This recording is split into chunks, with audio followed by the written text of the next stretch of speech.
What is up, everybody? This is the chairman of the United States Department of Nerds, where we are for the people, by the people, and of the people.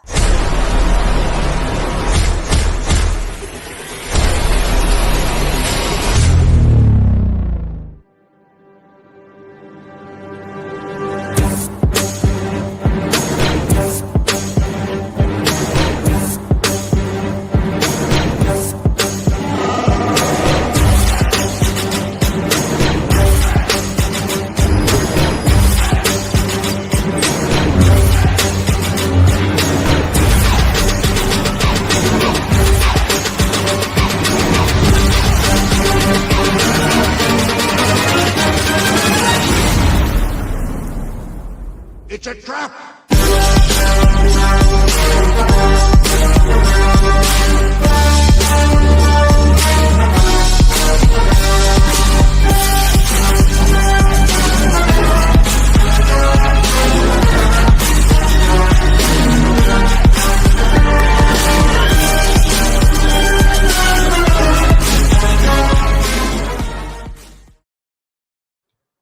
All right, welcome back, everybody. Let me introduce you to my co-host tonight.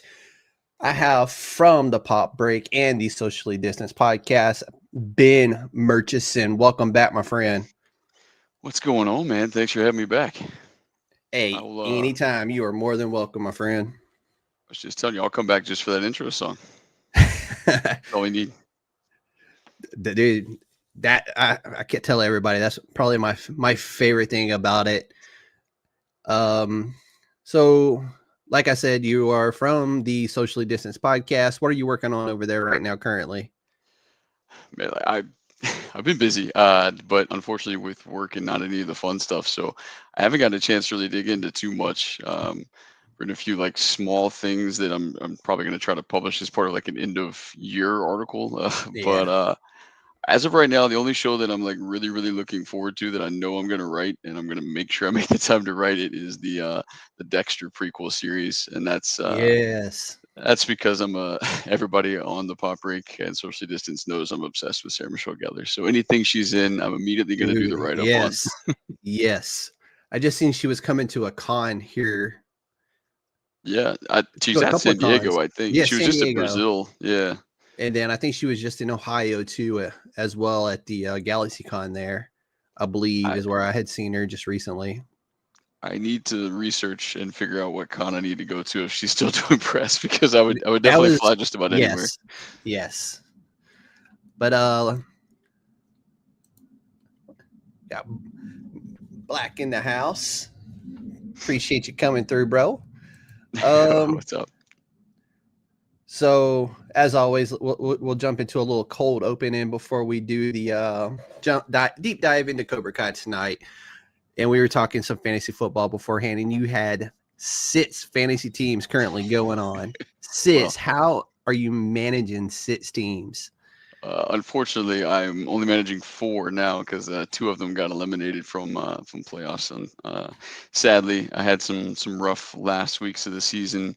Don't recommend starting Jaden Reed when he only gets 1 target and no catches. That cost me a playoff spot in 2 leagues, unfortunately. But yeah, 4 is much more manageable, and I'll focus on the one that's with this. So the Pop Break League, we've got one that we're in. I was in first place majority of the season. I did lose the last game of the season, so I ended up in this 2 seed. But looking forward to going against all the socially distanced guys. Bill, Amanda, Al, they're all still in the playoffs, so we're about to all duke it out. Yeah, I forgot y'all had the big one going over there with the Pop Break crew. Yeah, we got one over here too that we do every year on the DFPN and in the Smoke Pit. And I went from basically last to a clinch playoffs. I think last week. You just got to get in. Yeah, dude. I went from, I think, being 0-3 or something like that to winning. I think I've won 8 in a row or something. 9 in a row. Get hot at the right time. That's what you need. Hopefully, the bye weeks are over, but you just got to worry about being like managing a team that's not playing for anything at the last game of the season when it really matters. But you do what you can do. What's your team name? Is it something funny? You got to pun off one of your players? No, I literally just name it after myself. Yeah, Oh, I think it's like USDN in my name. I'm especially proud of my social distance team name. Well, one other one. I have Jaden Daniels in a lot of leagues because, as we talked about, I'm a Commanders fan. So my team name in one of my leagues is Damn Daniels, which I love that one from the little vine that went really viral for a long time. But in socially distance, I'm the Camerican Psychos because Alvin Kamara is my best player, and so I've got a little reprint of the scene from American Psycho where he's like showing off the Huey and the News, CD case, but it's replaced with Yes. Alvin Kamara's picture. So Nice. it's Nice. that's a good one for me. All right, man. You ready to jump into this? Let's We talk got some Cobra Kai. yeah, man. We're on season 6, part 2, which is covering episodes 6 through 10, I believe. Yes, 6 through 10. We got some new character introductions now that we're at the actual tournament. And I think it opens up with all the teams at the Sekai Taike. Saikai Taikai. Sekai Taika. Dude, You did not practice since the last time we talked, did you? I practiced it like while I was waiting for you to come on, and I still mispronounced it. So yeah, we'll Uh, just go with that. cool. So all the teams are there. And we see that Kreese, of course, is back. He went to Korea and got him a new Cobra Kai. And then we see a bunch of new teams. And of the new teams, it was the Russian team who really stood out to me because Dr. Britt Baker, DMD, showed up from Mm. AEW, which was really cool to see. And then they introduced Lewis's Tan character, Sensei Wolf, the team leader of the Iron Dragons. And we'll discuss their significance when we here in a couple of episodes. Like 2 more episodes, I think, is when we get to that. But because it's really interesting how they ended up there and why they are really ultimately there. So on episode 6, we get with the tournament underway, a betrayal threatens to throw Miyagi-Do off their game, and a dramatic first event unleashes the element of surprise. So the biggest thing here in this episode, the tournament has started. We're actually getting into the actual tournament, and they're actually competing now. What did you think of the whole thing as it all came together, and you finally see what the the events were going to be? Yeah, I like the way that it looks. And I like that the events weren't exactly what I was expecting because I didn't know if they were going to come into it and it would all be like 1v1 fighting, kind of like we've always seen. It's definitely not like that at all. I think the first event is no matter what, just if your team Yeah, the captain goes Captain's down, then you're War. out. So It was that's called the that's kind of a Captain's cool thing. War, You've got where to go everybody through and was protecting their protect. captain. Yeah, and so they've got the whole protect the egg strategy that they like to do, Yep. obviously. Um, but yeah, things don't exactly go their way in that one. But yeah, I like the way Nope. that everything's set up and the way that it's all different. Yeah. First episode, you've got a lot of the same like infighting kind of already popping up with, like you said, the betrayal. So Tori obviously showing up for the Cobra Kai Yep. team, and Oh yeah, Tori. I forgot about Tori too. Yep. yeah, and that just messes with Robbie's head like Of continuously for course. several Because episodes. they're at this point they're still dating. Yeah, I mean they're still dating. I mean almost everybody's dated everybody on the show at some point or Yeah, at another. this But point, yeah. but yeah, they're in a relationship, and so that throws him off of his game, and that really messes with the Miyagi-Do team as a whole. But Mhm.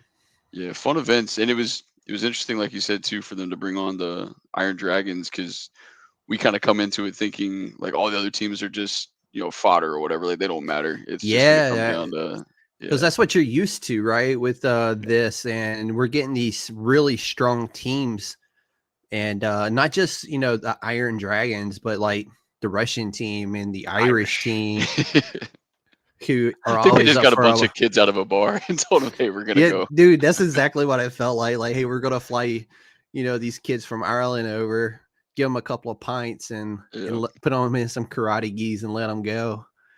So all hopped up on Guinness. exactly.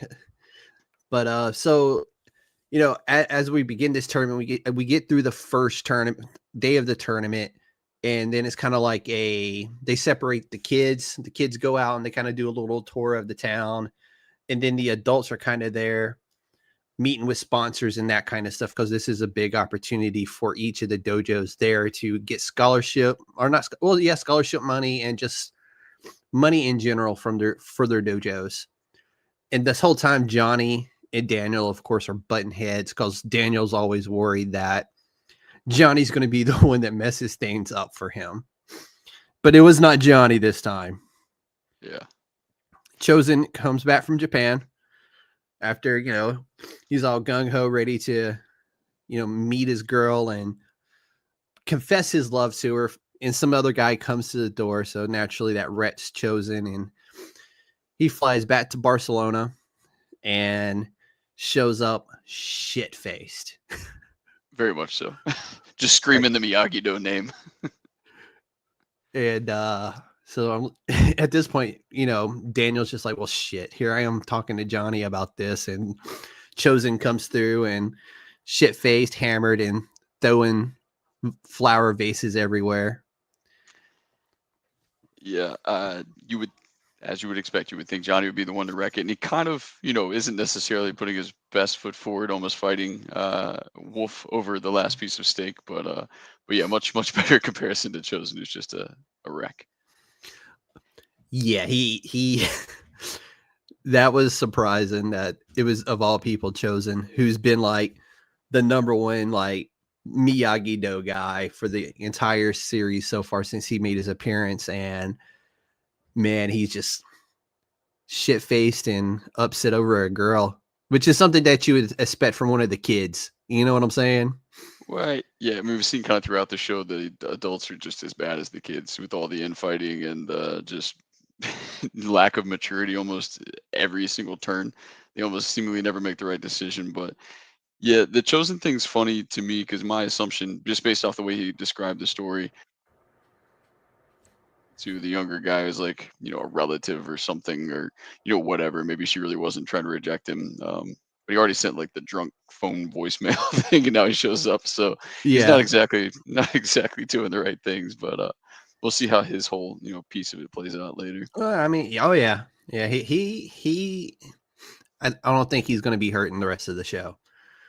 But let's jump into the next episode, because this one is really where Daniel kind of keeps going off the deep end of trying to figure out the Mr. Miyagi's secret and what really happened at the Seke Take. I'm just gonna let it go. Yeah, please, because I'm never gonna. Off air, I could say this right all day, but the moment we're live, man, I'm never gonna say this right. Every time you're about to say it, just like do a point to me, and I'll be like, Sakai Taikai. There we go. That's what I'm doing from now on. So Daniel is still searching for clues about Mr. Miyagi's past. And Daniel, of course, takes some bad info. And then there's also Miguel raising doubts about Robbie's focus, who he has not got his head in this game at all. Got a point. Yeah. And then Sam sees some bad stuff go down with Sensei Wolf and Axel, is basically the premise of this. But let's jump into this episode, because Daniel literally gets locked up in a kennel. In a dog in a dog kennel. With dogs, of all things. Yeah. Like it got dark really fast. Yeah, I mean, we've followed this now for sits in, I guess 6.5 seasons, and there's been some dark moments, but nothing like this dark where people are getting kidnapped and put into dog cages. Yeah, I mean the cab driver tried to warn him. Nobody goes to this part of town. What are you doing? Yeah, it but he seems was dead set. super sketchy. He was dead set on freaking coming here and got himself kidnapped in doing so, and shoved in a dog kennel. It's a good thing he bought the, what did he get? Was it a rosary or something like that off of the kid? It was just like a charm with Jesus on it. Yeah, so it's a good thing he bought that. It saved his butt. It really did. And then he figured out, or he thinks he's figured out who has kidnapped him, and blames it on Cobra Kai, of course, because the main antagonist in this scene has a Cobra Kai tattoo that you could tell is really old. Yeah. So It would make sense to blame Kreese. Obviously, he's been, yeah. large percentage of the problem throughout his life. But yeah, ends up we have a couple twists. Oh no, yeah. That's episode 8. We'll get into the twists and turns. Yeah. But But at least do you know, like, in the episode, so like all that's going on, he misses the whole like second event. yeah, the second event. Yeah, but his team's able to come through. The Thanks team to did they win this one? I thought they were down until like the last like 3 events or something. maybe I can't remember if it was that one. I don't remember which one it was. The platform like competition piece. That's I want to that's say the that one. that's the one that helped put them toward the top, and I think that was the second to last episode. I think. I feel like Johnny rallied them by saying basically like you should take the best parts of both like dojos or whatever, and helps them get like one win while Danny's gone. Danny Yeah, Russo's gone. so this might have been it. This might have been the one win Yeah. in the early stages to kind of keep them in the tournament. Yeah, it wasn't flawless because obviously like Robbie still sucks because every single time he's like fighting well, Yeah. and then for some reason he just wants Tori. to stare at Tori, and then he just loses focus and gets Takes kicked in the an face L. or whatever. Takes an Yeah. L. Oh, we did Definitely. miss the part where he lost the rooms in a bet with Quan from Cobra Kai Yeah. in the first episode there. Because Yeah, I think man. Quan kind of like suckered him into taking that bet, and then all the rest of his team was like, "Yeah, you got this." Yeah. No, Quan turns Quan's out had some ups.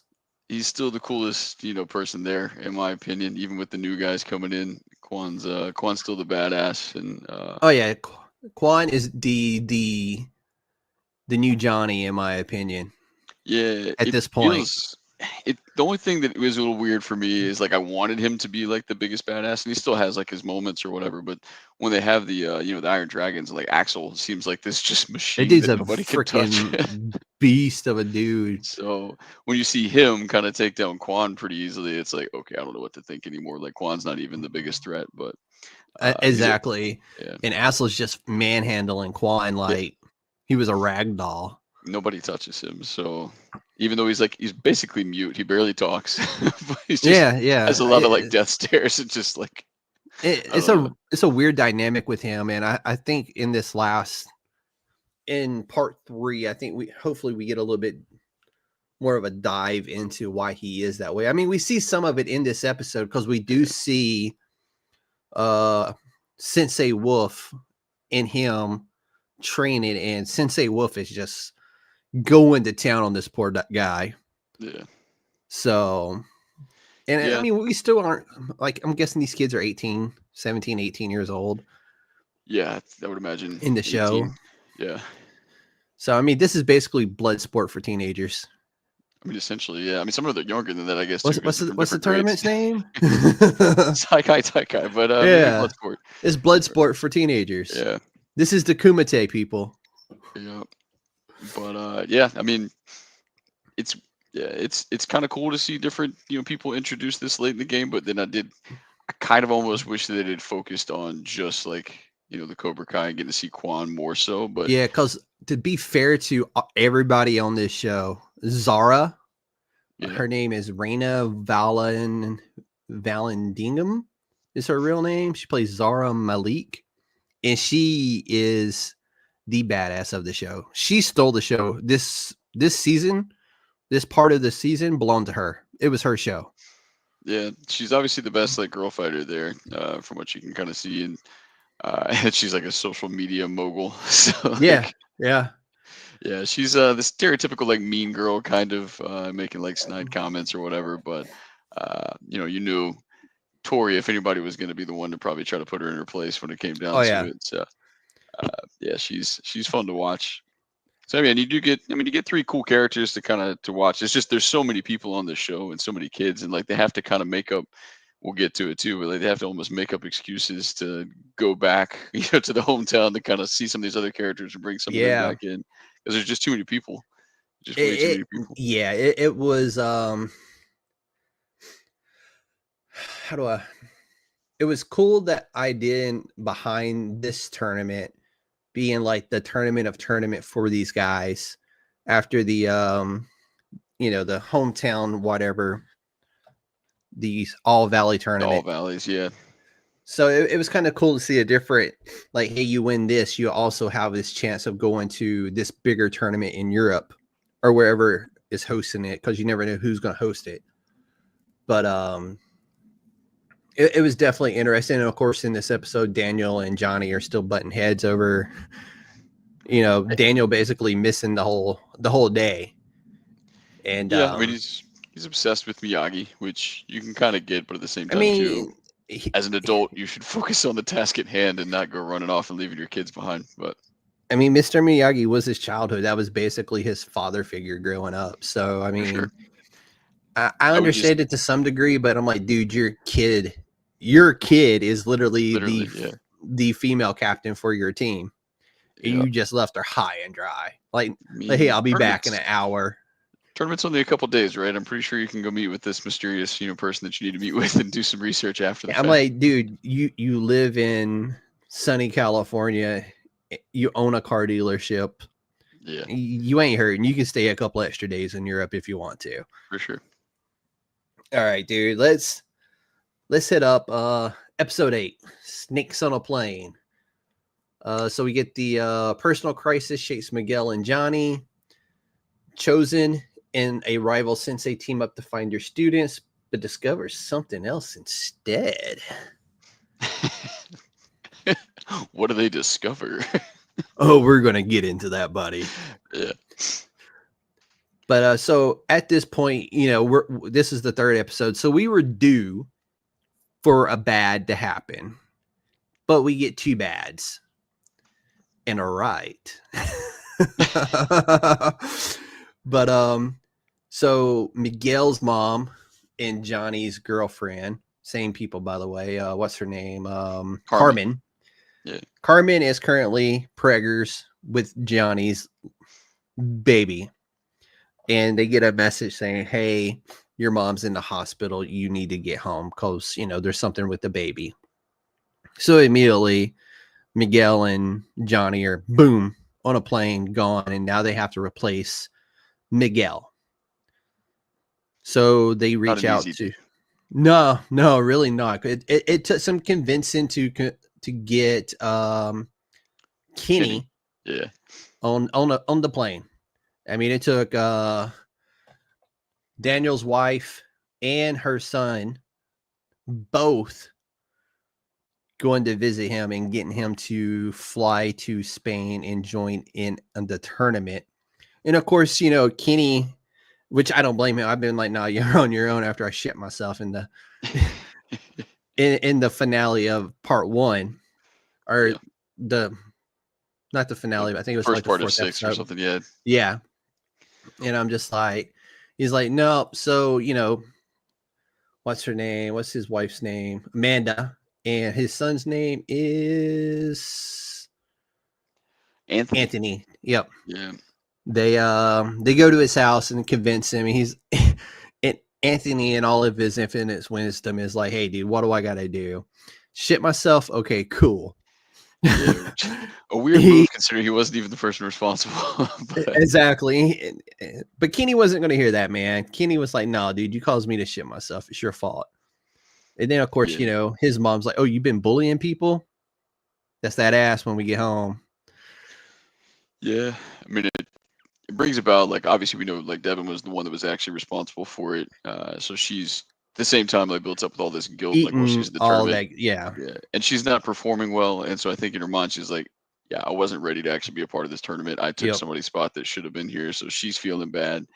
So yeah, it's a lot of pressure on her. Like, she's going through a lot, obviously, with this. So it at least gives her a chance when Kenny gets there to, try to apologize in person. And he's already kind of over it by the time he gets there because it's a long flight. Yeah, dude. That is from California to Spain. Yeah, that's a good days of traveling right there, and you're not getting that in a direct flight. Which I'm a little concerned for. I don't know who's paying for the flights. Maybe the tournament paid for it. I don't know, but like, I don't think Johnny can afford to fly back and then fly back again. And I'm guessing that was out of Daniel's paycheck right there. Yeah, maybe LaRusso gave him a little holiday bonus from the dealership if he's still employed there. I don't know. God, is he? He kind I of can't is. He remember if kind he's of still isn't. technically employed. But it's the little Russos. They're good people. Of course, they're gonna help him out. With the Yeah. kids being friends and all. But so Miguel and Johnny are on the plane, and of course, Johnny being Johnny and Miguel being Miguel, they're gonna butt heads on the way over, which leads them to butt heads with the passenger, a drunk passenger, nonetheless. Yeah. Yeah. I don't know, like, this wasn't real life, because if a passenger was that drunk on a plane, he wouldn't have got on the plane these days. Yeah, probably would have been, screened out by somebody. A flight attendant would have gotten him pretty early, but definitely wouldn't be serving any extra drinks, that's for sure. But Johnny should probably be able to relate. Like he's been the drunk guy in a bad Oh yeah, situation before. But he's obviously on, high alert right now and stressed to the yeah, he max. So is. he's Yeah, like I couldn't even imagine what he was going through in that moment, and yeah. Miguel as well. With that You being can't his do anything. mother, You're going there, you're on a plane, but like you're literally just having to sit with your thoughts for however long that flight is, 18 plus expecting the hours. worst. Yeah. Yeah, but so But they that's do it. They get through it. they You do, know? they get there in time, which was that and then his mom's like, "What the fuck are y'all doing here? Get your Yeah, asses Carmen ends up back on the being plane." okay. Yeah, Maybe she's they like, needed a little bit more dialogue. But, "Yeah." It's like, get back on the plane and go finish this. But, yeah, while hit him all with that's the taking win one for the place, Gipper speech. yep, exactly. It's not Cobra Kai or any other karate movie until you get one of those Yeah. speeches. Don't come back without a trophy, man. Yeah, come back a winner, or come back on your shield. Yeah. Hey, we get a little Sparta at the end of this E- thing. Exactly. Oh yeah. Yeah, that's going to be a fun one to talk about when we get there.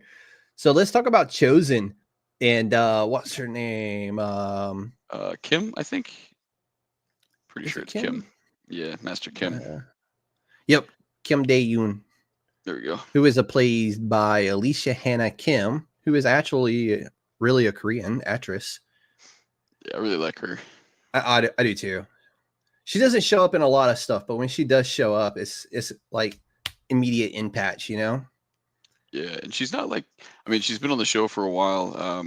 She's never dipped too hard into the villain stance. Like she's kind of towing the line, I guess, a lot. But then, she shows like a lot lighter side of herself, obviously, with, Well, this. she's away from her grandfather in this, so that helps Yeah, it out a that lot. helps a lot, true. And she's like with Crease, but like is fully aware that Crease is kind of, Is a scumbag. yeah, She a little bit fully of a knows. psycho. Yeah, and she knew that from the start, and she really couldn't understand why her grandfather would agree to that. So that's really like her biggest thing is like, I have to keep these kids safe from Crease, then also keep everybody else safe from Crease as well. Yeah, But her and Chosen, the kids sneak out to go partying like kids will do when as they do. When the legal drinking age is 18. yep. And in the entirety of Europe, if you can see above the bar, you are more than happy to have Yeah. a pint. So they seek out finding their children's, because you put Cobra Kai and Miyagi Do together, shit's gonna get violent and get violent fast. And you don't really want that happening in a foreign country because for some No, reason nobody seems to get in much trouble when they're at home in the valley. But I don't think anybody else in another oh country is no, gonna and take it plus they could lightly. lose their spot in the. Sakai Taikai. Thank you, Ben. That would That's have what I been do. tragic to lose their spot in the. Sakai Taikai. Or point. We make a great team, Ben. Yes, sir. But so they find their kids and they're safe and they get them home, but then they get into a fight themselves, as they probably do. So they get into their little bar fight, but they track down their students, and then there is let's call it an excursion on the beach. Yep. And then once again in the morning, there was another excursion on the beach, and then followed by coffee. Right. And then the whole classic conversation of like, this was a mistake. We can never do this again. Like, We're here for the tournament. Everybody comes to their senses pretty quick. Oh yeah, Yeah, you know, but good for Chosen and Kim. I think they make a nice nice little couple in the moment. they were a great team while it lasted, and we also see them team up again later. So Yeah, it was kind of like yeah, this is awkward, but hey, maybe not. We'll see where it goes. It also, as we get further into this episode and Daniel's unraveling some more mysteries of Mr. Miyagi, but in doing so, I think they played this episode where they played the prank on Kreese and they steal his dagger. yeah. At some point, yeah. Can't So remember you've if got I think it was this episode. it's either that or it's in the finale. Essentially, they try to go through and make it seem, like it was. Well, no, we definitely haven't gotten there because we haven't even talked about the large elephant in the spa yet. Well, yeah, that's where we're leading up to right now is the big Yeah, elephant in the spa, yeah. who, by the way, seems to never be able to stay in jail. Nobody does. That's the Yeah, thing. I think Robbie spent more time in juvenile detention than any of these adults have spent, like in an actual jail cell for attempted murder. So, this is a true point. Poor Robbie, man. Raw deals all around. And oh, by the way, his dad is Johnny Lawrence. yeah, I mean, also, Yeah, tough to I get by. mean, and oh, by the way, Johnny is engaged to Carmen, who is Miguel's mom. Yeah, and then you've got the tension obviously that's come from the fact that Robbie can't keep his head on the tournament. So you got Miguel basically saying that he should be, the leader. So he should be the leader. Have the coolest headband and be the one leading them guys so they can go The through and fucking actually try to coolest win the tournament. headband. Yeah, but Robbie's not giving it up at the time. But I don't know. I definitely see Miguel's point right before, everything happens with Carmen. He has to leave anyway. He Yep. was essentially saying like, either get your head in this or like, turn over the responsibility because you're not helping us, which he definitely wasn't. So I think everybody kind of gets recentered, obviously, by the time we get towards the last fight. But yeah, just a lot of complications and a lot of tensions all around. It's the same for the most part. It's kind of the same recycled infighting that happens throughout every season. It Yep. just nothing really stays buried. It's kind of like everybody smooths it over enough to like make it cool, to be around Yeah, each to other get for through 5 the minutes. But Nets, the Nets big thing. yeah, but as soon as But things goes bad again, they start turning on each other oh again and yeah, bringing up the like same oh, you stuff. remember that one time? Yeah. Yeah. Where you kicked me off of a staircase and almost killed me. Yes, I remember that pretty well. But let's address the elephant in the room. So this is the episode where Silver makes his big return to the series, and of all places we had to see him was in a jacuzzi with his goons. Smoking a cigar as always. Yep. And we learned that Sensei Wolf and the other Asian guy with the Cobra Kai tattoo is a part of his crew. They So that's kidnapped when. Daniel. Yep.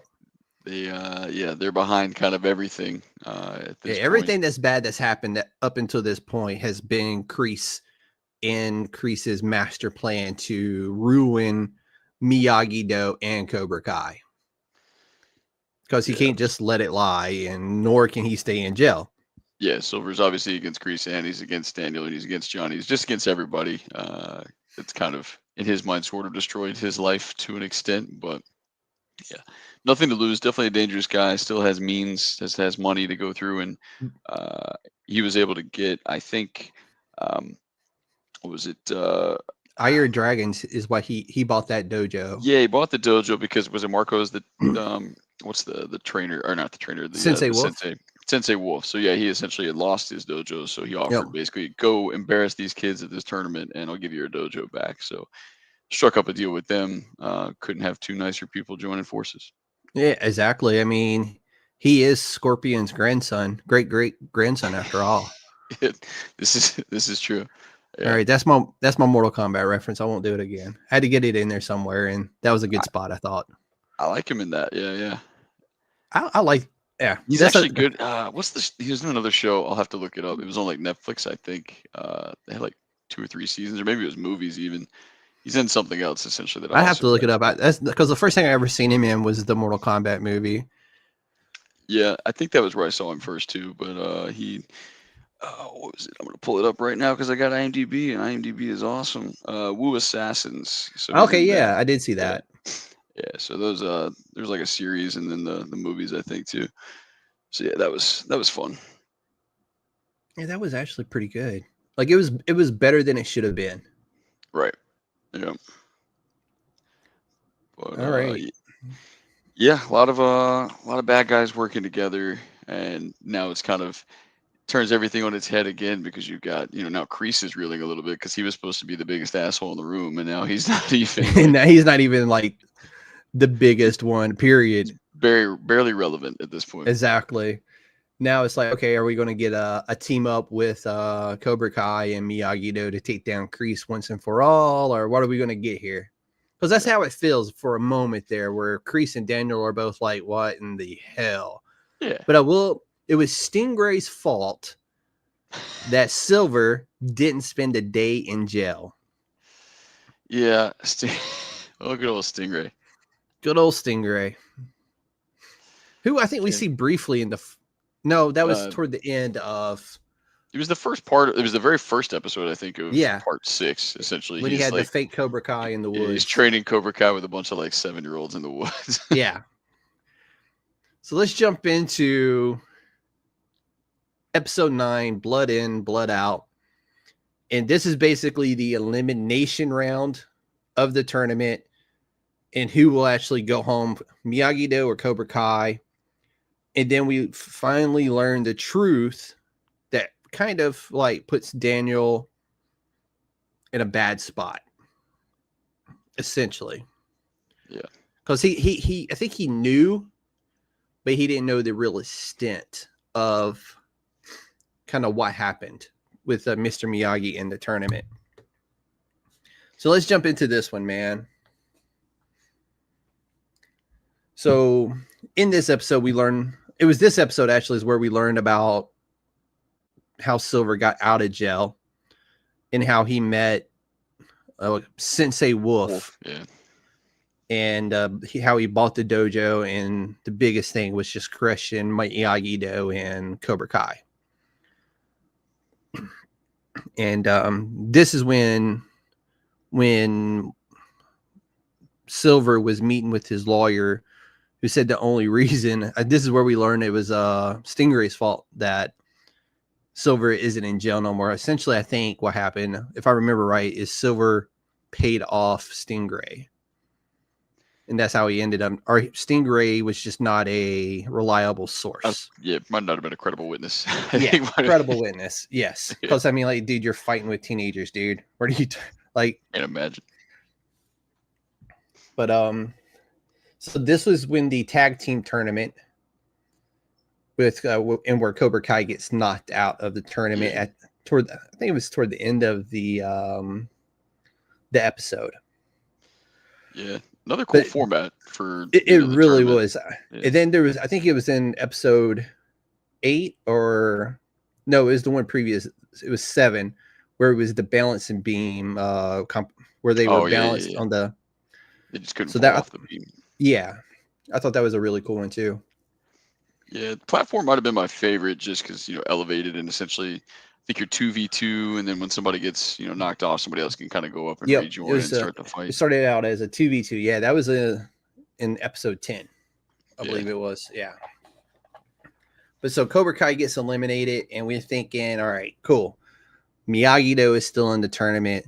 They're good to go. They don't have to worry about Cobra Kai. Their biggest threat at this point is still the Iron Dragons.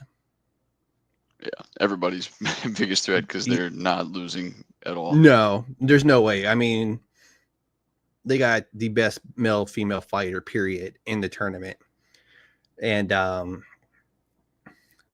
also we learn here is that Kreese actually gave Daniel the kind of like the damning information, if you will, that Mr. Miyagi did in fact kill his opponent in the tournament, and actually gave him the reference from the actual tournament archives. Yeah, Silver's like trying to essentially get in everybody's head. So he tried it with Kenny, who got brought into the tournament. try to see if like basically tell them like nobody's cared about you this entire time. They didn't even want you here. Like, why don't you fight for us instead? Kenny flipped in the bird, which was cool. When he There won was when he won that round in the yeah, tag there team was tournament, yeah. and there was the whole like it was like a weird piece of the fight too, where like when Kenny gets there and like Dimitri plants in everybody's head that he must have been like a plant by Silver once they found out that he was there, Of course, because it was just Dimitri being Dimitri, man. Dimitri might be my least favorite character at this Dude, of point. everybody here, like Yeah, Dimitri he's is bad. like, why are you here, dude?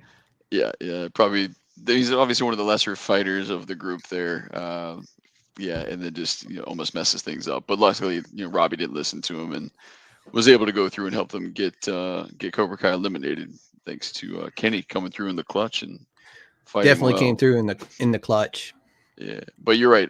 So Silver tries to get into Daniel's head by telling him essentially that Mr. Miyagi killed somebody in the tournament, which kind of, I think that's where our heads were probably at when you had the blood on The the headband, headband, and yeah.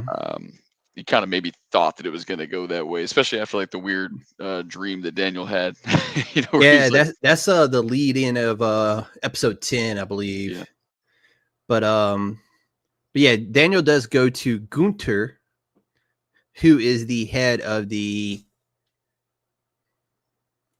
Saikai Taikai, sorry. There we go. Also the former head coach of the Mighty Ducks opponent in the Olympics, I think. Dude, you're I was, right. Yeah. yeah, I Yeah. was trying to remember where I like knew him from, because I was like super familiar face. And then yeah, I think he was like Iceland's coach. He was Iceland's coach. You were, yeah. Dude. Yep. Yeah. That is, dude, now I gotta go watch Mighty Ducks. Yeah, I mean, I hadn't even never a thought bad about the time. Mighty Ducks in a long time. Now I gotta watch it, man. Thanks. But Gunther does, say, hey, yeah, this is authentic. This did happen, but it hasn't happened basically since then. Yeah, it used to be a little bit more dangerous, less regulated, I guess. Yeah. Those people And die. they added, I mean, it's the Kumite for teenagers. Yes. It is still weird that they would have like a bunch of underage kids like fighting in this tournament. Even people Yeah. died, I guess, but I suppose people were going off to fight wars at 18, so I mean, still can, but I guess you could have. I mean, yeah, killing even each other. Mr. Miyagi served. I'm like, that's Yeah, how he got out of Okinawa, went to the U.S., immediately enlisted, and went to war. So, I mean, yeah, maybe that prompted him to enlist. I'm not sure, like the timeline essentially, but I think it was the way it seems to me is that immediately after this tournament is when he left Okinawa and went to the U.S. and immediately like enlisted. yeah. It's kind of how it plays off, because we know he comes back and he has the Botson. He was at the Botson gym for a little bit, and then he opened up Miyagi. Oh yeah, yeah, Miyagi-Do, yeah. Yeah, just basically running away from his past essentially, and then never talking about it ever again. Yeah, and to me that's like dude, something tragic like that happens to you, yeah. Because I'm sure it's Mr. Miyagi. I don't think he set out to intentionally kill old dude in the tournament. So Yeah. there's still more to learn. At some point, hopefully in the next part 3. But we're on episode 10, and the name of it is Yun Jang Do. And Daniel and Johnny are using Barcelona as a training ground for their captains, because the last round is the captain's battle. And then a cheap shot in the televised semifinal spark a brawl to end all brawls. I mean, we've seen some brawls in the All Valley tournament, in school, in the mall. The school was epic. Yeah, the school brawl was probably the best one. But so at the start of this, Johnny opens up, and not Johnny, but Daniel opens up, and he is dreaming that he is the fighter fighting Mr. Miyagi in the Saikai Taikai. And they're basically chanting Miyagi, and Miyagi delivers the final blow. But he didn't realize that blow was going to be the one that killed, in this case, Daniel in his dreams. He didn't hit him with one of those honk. He didn't do the honk honk like Daniel did in Okinawa in the tournament. But also at this time, we learn when, we're seeing them all kind of meeting up before the final tournament. And then Gunter comes out and he's like, hey, I have an announcement to make. And he announces that basically the Russian team was using PEDs and Cobra Kai is back in the tournament now because they were the next to, team with that was basically had the most points. So they were immediately like eligible to be in the tournament still. Yep. So yay. Cobra Kai back in the mix. So just as soon as we think, oh, great, it's kind of weird, but Cobra Kai's out, which like the name of the show was Cobra Kai. So, okay, but, Miyagi-Do's still in this. We're good to go. The main guys are there.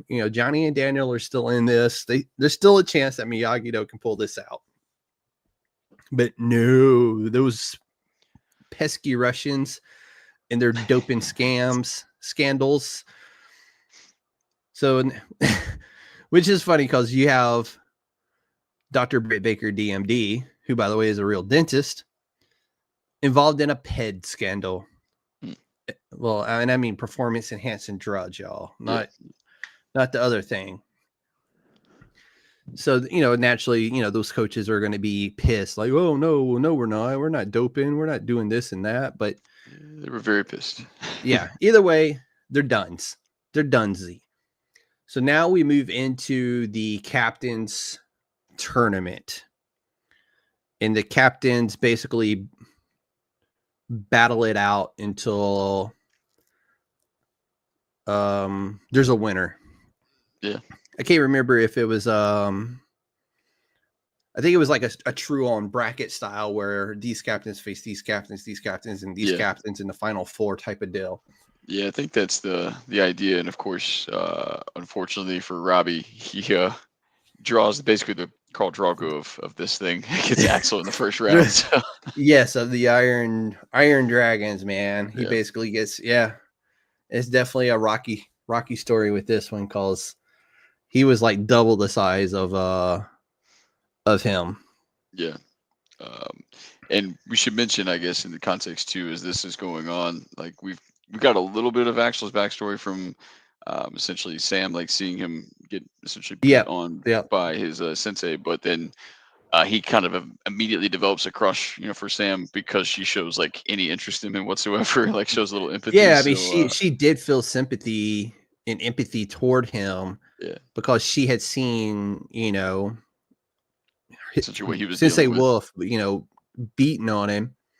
So we do get some backstory there, and we also get we never really get anything on Vala or Zara. I'm sorry, her name is Zara. Yeah. So far, she's got a great social media star and TikTok star. Yeah, she has a thing for Robbie. I think either has a thing for Robbie or just wanted to get at Tori. Probably more so get at Tori. Yeah. With tried to make it look like they were hooking up. Which Tori did catch them kissing in the hallway, so that obviously causes some tension at this point. So and I think that dude was like, that dude was hammered. There's no way he. Yeah, I mean he was on rum and cokes after he thought double rum and cokes. Double rum and cokes. Yeah, you're right. Essentially, because there was a little bit of tension, obviously between him and Tori, and then of course Cobra Kai is getting in his head. So you got that tension going on. You've got and that's Quan essentially trying to get into his head there.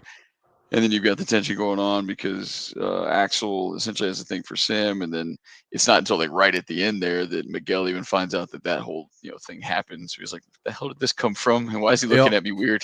So you got a lot of tensions boiling over at the same time that you've got Kreese essentially on a mission at this point where it looks like he just wants to straight up murder. He wants to murder Silver. And he's not going to wait any longer. To murder Silver, that's without a doubt. Like that was his intent. But before any of that can happen, the Russian coach blindsides Gunter with an attack and knocks him cold out, like clean out, and that leads us to the brawl of all brawls. Yeah, Gunther was trying to, keep control because I think Quan kind of cheap shotted Robbie in the ribs. He did, yep. Robbie was, for the most part, not. He was trying to hold his own in his initial fight. But he was mostly just playing defense. He couldn't really get any kicks in, and then he gets kind of slung into the Quan, and Quan gives him like a rib punch or something, and then cheap shots him. Miguel comes to try to defend him, and then of course you get Axel stepping in because he's like, I don't like you because you're with Sam, and then just everybody starts kicking the shit out of everybody. Gunther gets knocked unconscious, and there's no cooler heads prevailing. No adults are able to control the No. situation because everybody's Shit, trying dude, to. the adults were in on it. Yeah, I mean they were fighting, the other adults while the kids were fighting the kids. So it's insane. It goes on for the majority of the episode. It feels It's like. probably a 15-minute brawl, I think. Yeah, and it's all being like live streamed because it's the finale of the Exactly. tournament. So Yep. everybody's watching this go off at home. Like the entirety of the rest of Miyagi-Do is basically sitting at Daniel LaRusso's house watching this whole thing take place, and they're all into it. They're like, "Oh, damn, yeah." Yeah. Nobody can cut the stream. It gets crazy, but you get to see, some alliances form again, like Sam and Tori, are together trying to, defend each other. And then you also see Chosen and Master Kim team up again. And then you see, I think Johnny it was Master Kim. Daniel are, obviously trying to help each other out. I'm trying to remember now because it's been a minute, but I know Kreese essentially is fighting Silver.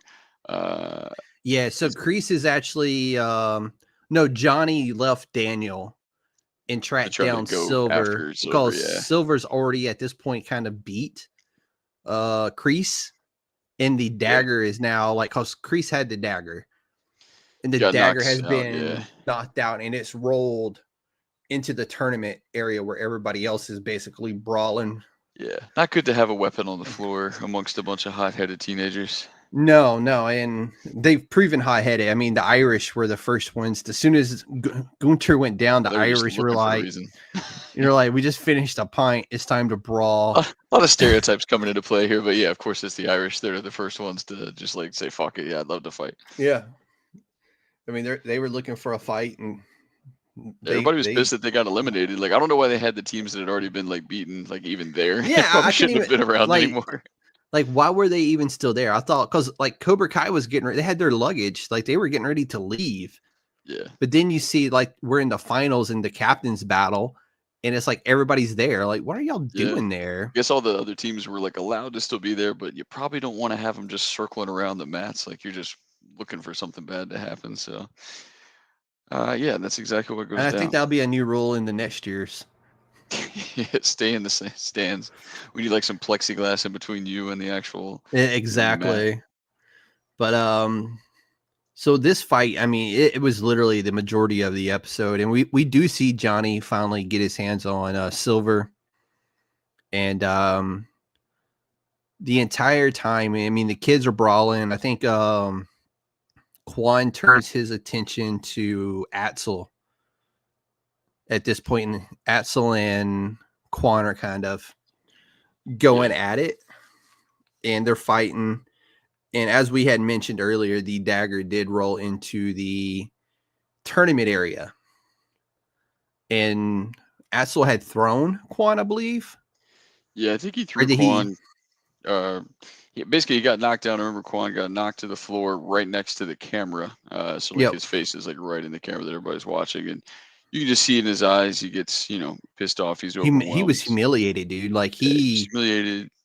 He's already lost like to, Robbie before, and then, he was already angry. And then, unfortunately he's the one to pick up the dagger at that point. Yep. So the dagger is now in play, and he has every intention of shanking, I guess. Axel is who his target was still. Yeah.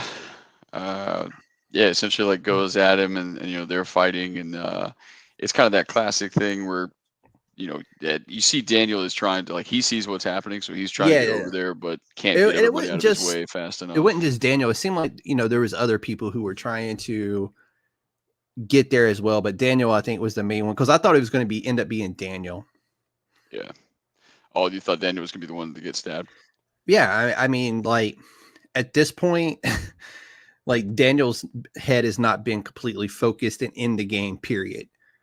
So I'm like, it's going to end up being Daniel, and Johnny wasn't there to have his back, and none of the other, coaches are going to have his back, because why would they? They're fighting, too busy fighting each other. Yeah.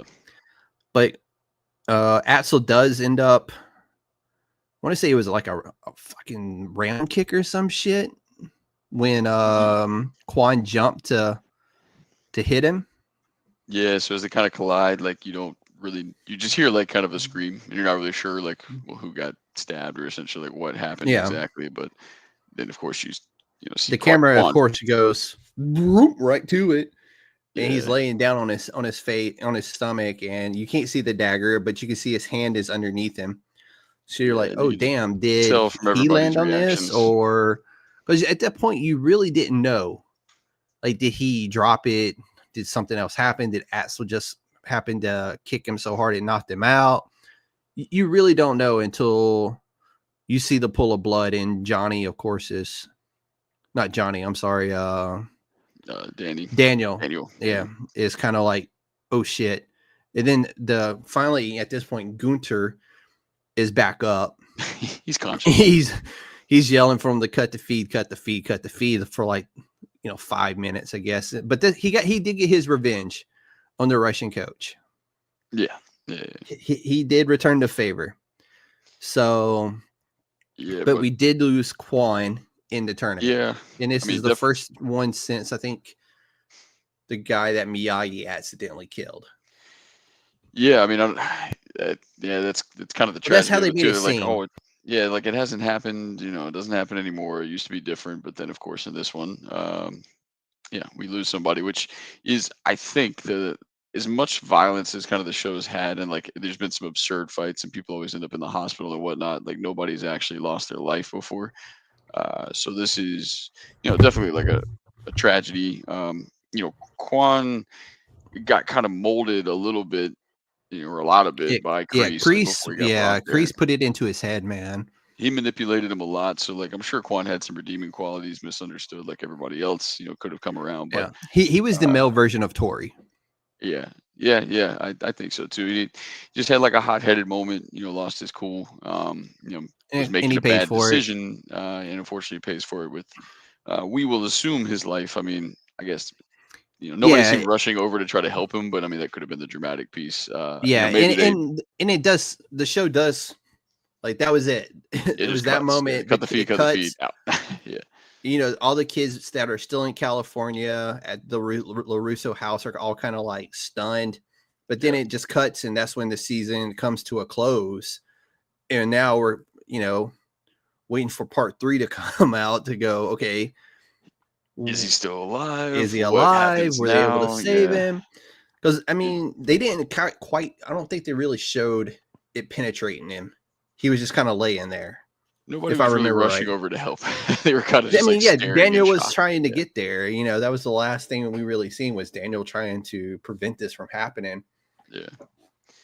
So it'll be interesting to see where they try to go from here, because I mean, can you still have the tournament from that point? There's just been like complete and utter chaos. Did they just like cancel the rest of it, and because I mean, we're in the middle.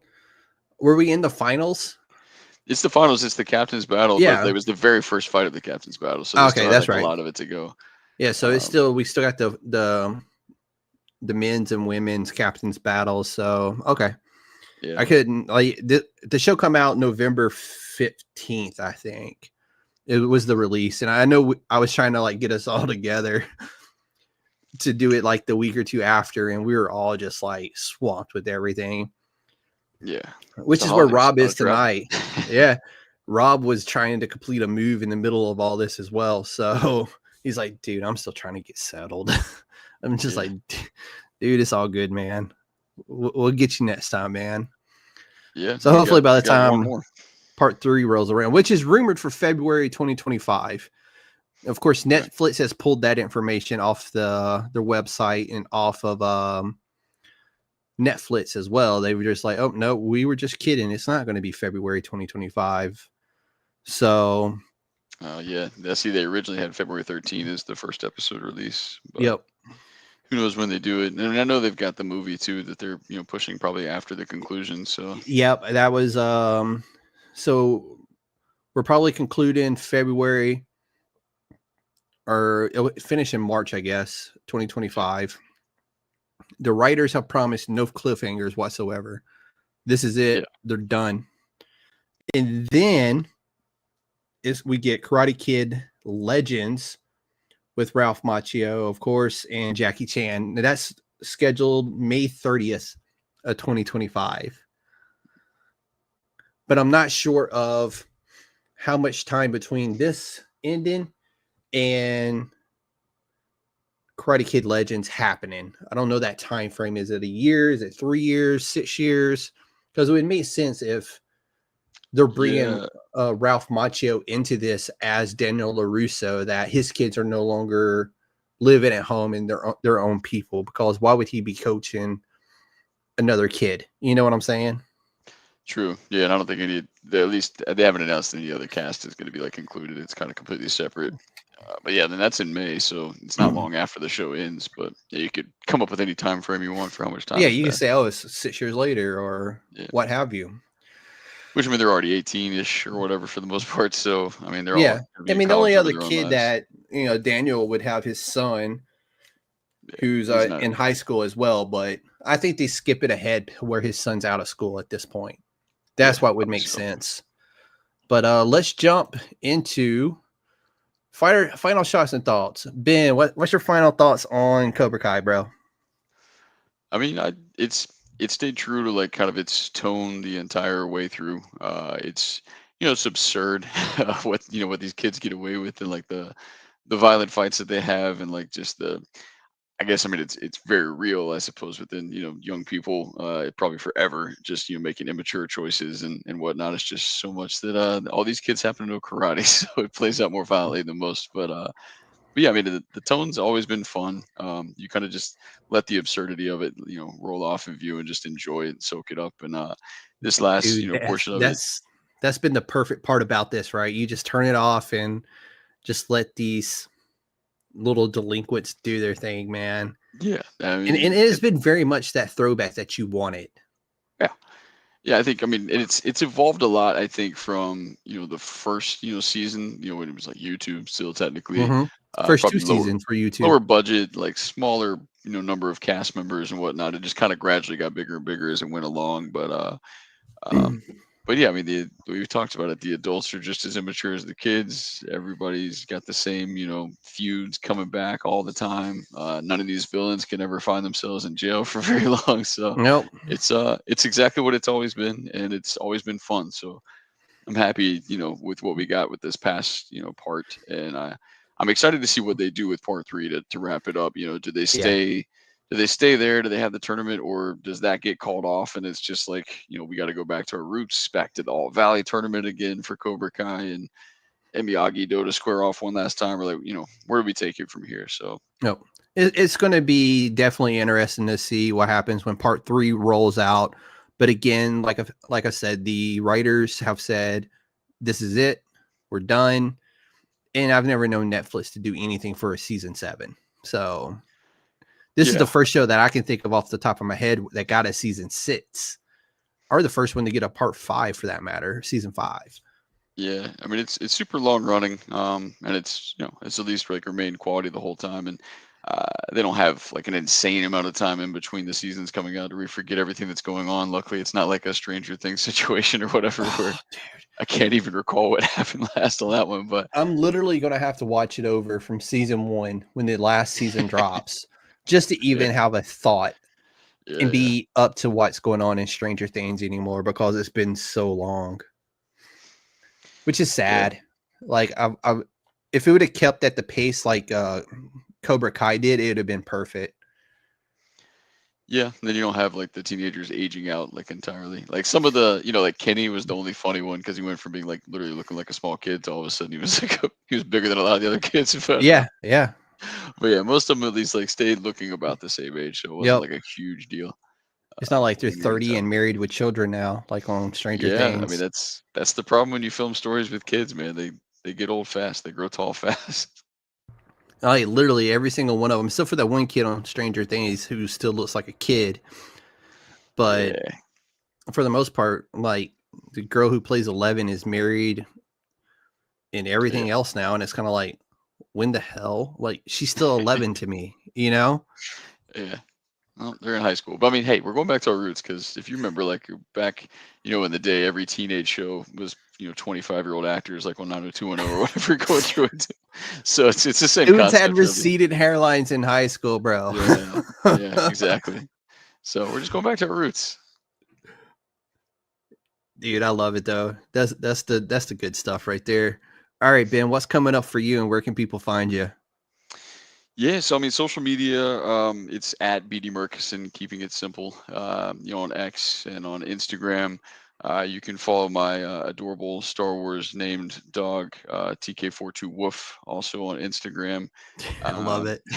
Yeah, got I'll pop up on socially distanced podcasts, periodically when they invite me on to talk about some stuff. Same. Probably get maybe another one in, before the end of the year here as they talk through some of these Christmas topics, or I'm sure there'll be something to come up on soon.